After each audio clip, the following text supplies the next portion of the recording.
பட்டினத்து அடிகளருளிச் செய்த திருவொற்றியூர் ஒருபா ஒருபகுது. பாடல் 9. ஒற்றியூர உளவா நின்குணம் பற்றியார பரவுதல் பொருட்டா. என்னிடை பிறந்த இன்னா புன்மொழி நின்னிடை அணுகா நீர்மைய ஆதலின் ஆவலைத்து அழுதலின் அகன்ற அம்மனை கேவலம் சேய்மயிர் கேளால் ஆயினும் பிறிதற்கு அறிய பெற்றியதாகி குறைவினில் ஆர்த்தும் குழவியது இயல்பினை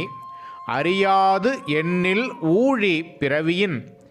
மயங்கி கண்ணிலர் கண் பெற்றாங்கே தாய்த்தலை படனின் தாளினை வணக்கம் வாய்த்தலை அறியா மயக்குறும் வினையேன் மல்கிய இன்பத்தோடுடன் கூடிய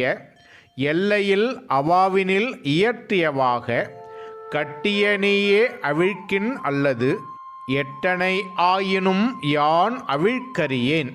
துன்னிடை இருளெனும் தூற்றிடை ஒதுங்கி வெள்ளிடை காண விருப்புறு வினையேன்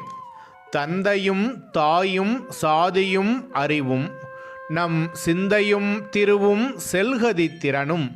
துன்பமும் துறவும் தூய்மையும் அறிவும் இன்பமும் புகழும் இவைபல பிறவும் சுவை ஒளி ஊறு ஓசை நாற்றம் தோற்றம் என்றிவை முதலா விளங்குவ எல்லாம் ஒன்றனின் அடிக்கே ஒருங்குடன் வைத்து நின்றனன் தமியேன் நின்னடி அல்லது சார்வுறு மற்று இன்மையின் தளர்ந்தோர் காட்சி சேர்விடம் அதனை திறம்பட நாடி எய்துதற்கு அறியோய் யான் இனி செய்வதும் அறிவனோ தெரியும் காலே. இதன் பொருள், திருவொற்றியூரில் எழுந்தருளியிருக்கும் சிவபெருமானே,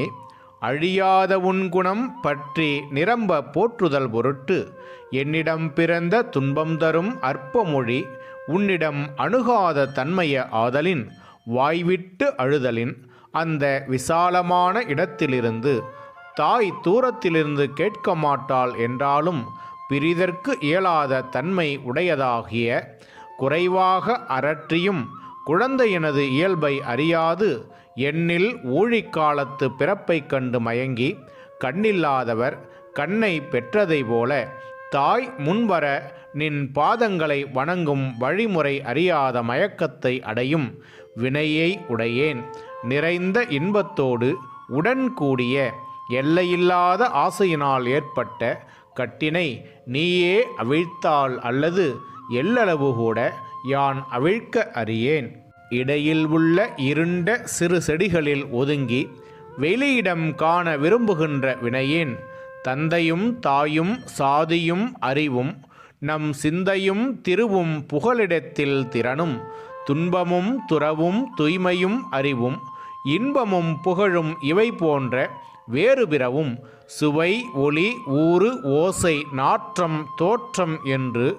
இவை முதலாக விளங்குகின்ற பொருள்கள் யாவும் ஒன்றனின் அடிக்கே ஒருங்குடன் வைத்து தமியேன் நின்றேன் நின்னடி அல்லது வேறு சார்பு இல்லாமையின் தளர்ந்தோர் காட்சி சேர்விடம் அதனை